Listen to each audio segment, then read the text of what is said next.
Welcome to Mrs. Munson's Story Time. Today we're reading a story called Farming Then and Now, written by Charles R. Smith Jr. and illustrated by Jessica von Inrebener.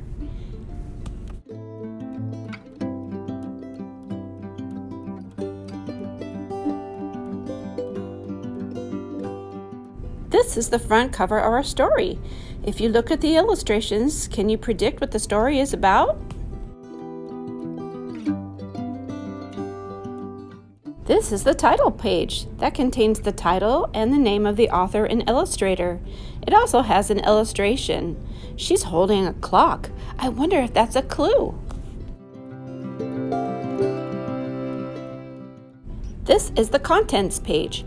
It has the different chapters and the pages you can find them. Let's begin our story.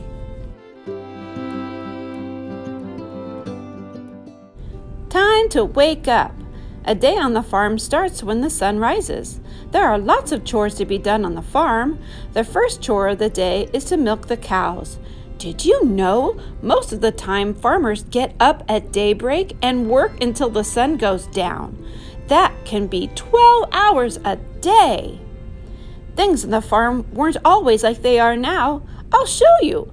Let's take Great-Grampy's secret pocket watch and travel back through time. Let's go!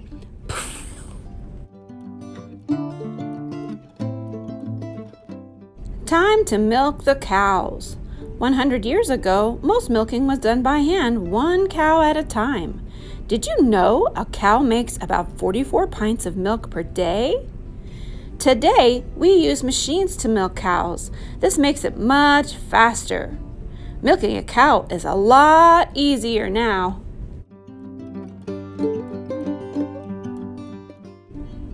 Time to feed the animals. 100 years ago, animals ate cut-up turnips, potatoes, beets, and other root vegetables in the winter after the hay was gone. Did you know alfalfa is one of the most nutritious crops that animals eat? It is also the oldest known plant used as animal feed.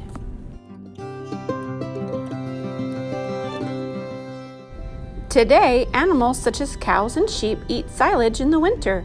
This is a type of food made from grass crops such as corn. To make silage, you need to harvest the crops. Let's see how this has changed over time. Time to harvest. 100 years ago, it took 24 workers using scythes and sickles a whole day to cut 5 acres of barley or wheat.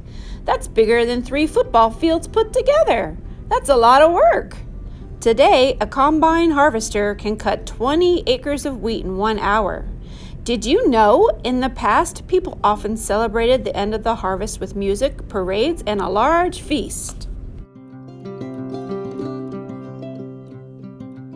Time to shear the sheep. 100 years ago, it took 2 people to shear a sheep. One would spin the wheel to drive the clippers, and the other would shear the sheep.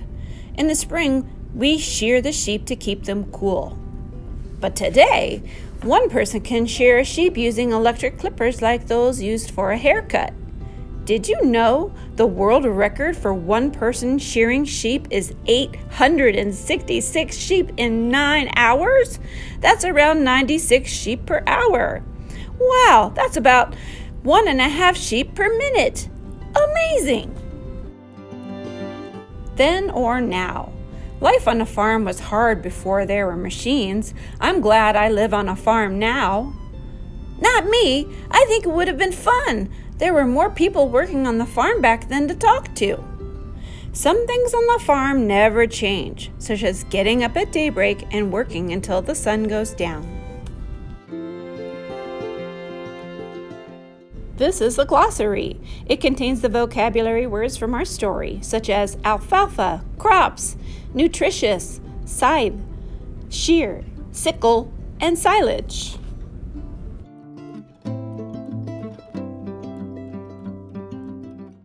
This is the back cover of our story, Farming Then and Now. It includes a little message. It says, imagine you could travel back in time. What would a farm be like 100 years ago? How are farms different today? Let's step back in time to find out. I wish I could. Wouldn't that be great? I hope you like the story as much as I do. It's one of my very favorite. See you next time!